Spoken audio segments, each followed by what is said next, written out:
Sir अभी recently Farhan Akhtar ने अपनी एक मूवी तूफान के लिए एक बहुत ही तूफानी ट्रांसफॉर्मेशन किया है और ये ट्रांसफॉर्मेशन जो है 2 फेज में हुआ है। सबसे पहले इस ट्रांसफॉर्मेशन के ऊपर रिएक्ट करने से पहले कुछ चीजें हैं जो कि मैं आपको बताना चाहता हूँ इस ट्रांसफॉर्मेशन से जुड़ी, जो कि आपको जानना बहुत ज्यादा जरूरी है। सबसे पहली बात, ये ट्रांसफॉर्मेशन 2 फेज में हुई है। फर्स्ट फेज में फरहान अख्तर ने जो है 15 से 16 केजी वेट जो है पुट ऑन किया था एंड जो सेकंड फेज था उसके अंदर उन्होंने उसी वेट को जो है कट डाउन किया है। यहाँ पर अगर हम बॉडी फैट परसेंटेज की बात करें तो 6 to 7% बॉडी फैट में है ये और काफ़ी ज़्यादा रिप्ड लग रही है बॉडी अगर आप इसको कंपेयर करें भाग मिल्खा भाग से, जो कि उसमें ये था कि एक रनर का जो है रोल प्ले कर रहे थे, जो कि हमारे इंडिया के लेजेंड है, जो कि अभी कोविड की वजह से हमको छोड़कर चले गए हैं, लेजेंडरी मिल्खा सिंह। तो उस ट्रांसफॉर्मेशन में क्या था, बॉडी मास काफ़ी ज़्यादा था और काफ़ी रिप्ड थी, लेकिन ये जो फिजिक है ये और भी ज़्यादा लीन है भाग मिल्खा भाग की फिजिक से। सबसे पहली बात, जो ये कटिंग फेज में थे उनका जो डेली कैलोरी काउंट था वो था 4000 से 5000 कैलोरीज और जो कटिंग फेज था उसके अंदर उन्होंने कैलोरीज ली हैं 1500। जब आप 5000 कैलोरीज से सीधा 1500 कैलोरीज पर आ जाते हैं तो एक दो चीज़ें होती हैं। सबसे पहली बात, आपकी बॉडी में एनर्जी लेवल्स नहीं होती हैं वर्कआउट करने की, तो ऐसी सिचुएशन में वर्कआउट करना और फैट लॉस करना बहुत ही मुश्किल हो जाता है। दूसरा, जब आप लो कार्ब डाइट पे होते हैं आप बहुत ज़्यादा चिड़चिड़े हो जाते हैं, बात बात पे आपको गुस्सा आने लगता है, तो उस चीज़ को भी काउंटर करते हुए एक ट्रांसफॉर्मेशन करना, वो भी उनके जब आप की एज काफ़ी ज़्यादा है, क्योंकि फरहान अख्तर की एज कोई 20-30 साल की नहीं है, उनकी एज काफ़ी ज़्यादा है, ठीक है। तो ऐसी एज में जहाँ पर आपके टेस्टोस्टेरोन लेवल्स काफ़ी डाउन हो जाते हैं, ऐसी ट्रांसफॉर्मेशन करना काफ़ी मुश्किल है। सो इस वीडियो में हम ये भी बात करेंगे कि ट्रांसफॉर्मेशन नेचुरल है या इसमें स्टेरॉइड का इस्तेमाल किया गया है। तो सबसे पहले चलते हैं वीडियो को देखते हैं, जो कि इन्होंने अमेजॉन प्राइम के जो चैनल है यूट्यूब पे वहाँ पर डाली है और उसके ऊपर रिएक्ट करते हैं कि किस तरह से ये ट्रांसफॉर्मेशन हुआ है। चलिए बात करते हैं। 3 महीने में स्टेट चैंपियनशिप कैसे करो, वो भी शेप कर लूंगा sir. It's not easy to plan a film where your hero has different looks and it's not just a haircut or a beard trim, it's the whole physicality. There's a method to this madness which I don't understand. The big challenge in this one was getting out of shape, not because it was physically difficult to do. You stop 85. I put on roughly about like 14 or 15 kilos.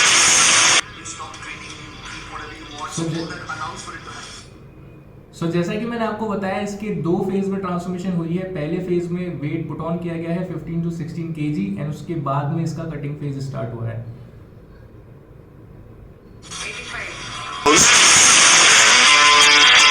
I wanted to not rely on any kind of prosthetic to make you look bigger and make you look fatter.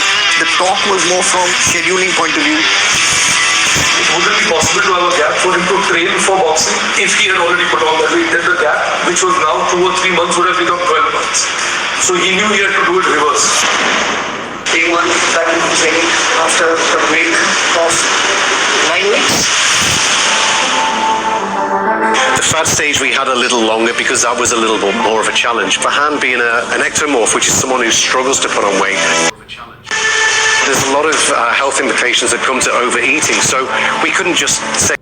अब यहाँ पर एक term की बात हुई है ectomorph. तो ectomorph क्या होता है? एक्टोमॉर्फ वो इंसान होते हैं जो कि जल्दी से वेट पुट ऑन नहीं करते हैं। बहुत सारे लोग ऐसे होंगे जो खाते बहुत हैं लेकिन उनका वेट जो है जल्दी से नहीं बढ़ता है, तो फरहान भी उनमें से एक है। अगर आप इनकी बेसलाइन फिजिक की बात करेंगे तो अगर आप बात करें जिंदगी ना मिलेगी दोबारा मूवी में अगर आप देखते हैं तो फरहान एक बहुत ही पतले इंसान है, उनकी इतना ज़्यादा बॉडी फैट नहीं है, ठीक है।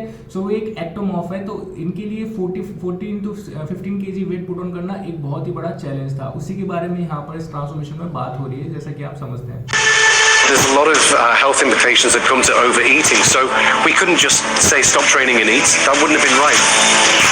See, when you got into the fat portion, there was a little bit workout happening because you need mobility of joints. You can't just say, okay, let's start workout. Yeah, basic training has to happen.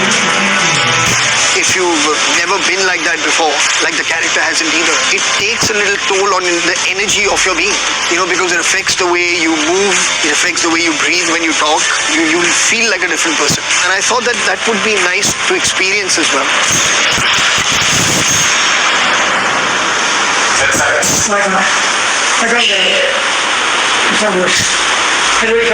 Sometimes it is the discomfort that brings the best out. Sir, Every facet of your physical, mental, emotional capacity is being used to the fullest. There were stages when Farhan had to be eating like 4,500 calories, even 5,000 calories. I'd be in the gym with Farhan. Term की बात हुई है 14 यहाँ 4,500 से 5,000 calories per day की। जब आप high calorie diet लेते हैं तो आपकी बॉडी में एनर्जी बहुत होती है, तो आप अच्छे से वर्कआउट कर पाते हैं। ये बात मैंने आपको वीडियो के स्टार्टिंग में भी बताई थी कि 4,500 से 5,000 कैलोरीज ले रहे थे पर डे अपने ट्रांसफॉर्मेशन के लिए। ये थी इनकी गेनिंग फेज में, तो वहाँ पर वर्कआउट करना बहुत ज़्यादा ईजी होता है, लेकिन जब कटिंग फेज में आते हैं तब मुश्किलें ज़्यादा बढ़ जाती हैं आपके लिए। I'd be in the gym with Farhan and he'd be leg pressing like 250, 300 kilos, which is more than he was lifting before. 250 से 300 किलो लेग प्रेस बहुत ज़्यादा होता है। And it was purely because he got the calories in him. You know, he was eating more food, so he got the energy to do it. I was training with Sameer Jawhara for the longest time, so fortunately he had kept me at least in good physical condition.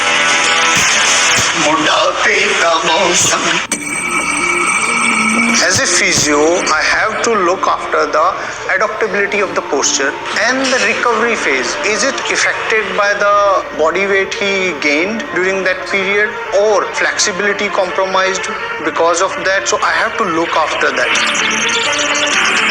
Thing is, it wasn't easy when we got back into the training montage. I could feel it. I could feel that extra weight constantly because I'm running upstairs and things like that. When it finished, when he'd done his fat shoot, we've got to get him back इनका cutting phase start हो रहा है, यहाँ से आप देख सकते हैं। to Farhan. इनका कटिंग फेज स्टार्ट हो रहा है।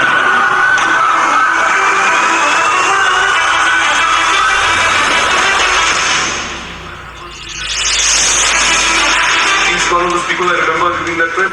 We would call him even to just hang out after 9 o'clock. He would never come. He's very disciplined, but it came with his mood swings, which is of not being fair. And when you don't feed Farhan, he's a very annoying Farhan to have around. He had to lose body fat, so of course he's on a calorie deficit. When 1,500 calories diet उन्होंने follow करी है जब उनकी cutting. I say he was on 1,500 calories, he was on 1,500 calories, counted. You have to train, you have to maintain a diet, and plus you have to shoot when the film is on.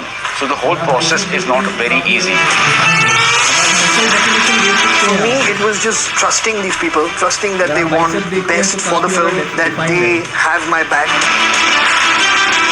After losing that physicality, to come back to an even better state, it is unbelievable. I would say it's been 18-19 months on the film of having to stay in various shapes and sizes. When you get an opportunity to challenge yourself, like that, you realize like it's incredible.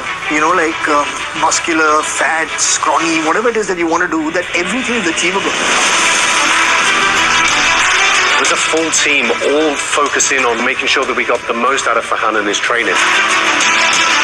There was Farhan Akhtar to inspire us all. The kind of hard work he was putting in itself was driving the unit.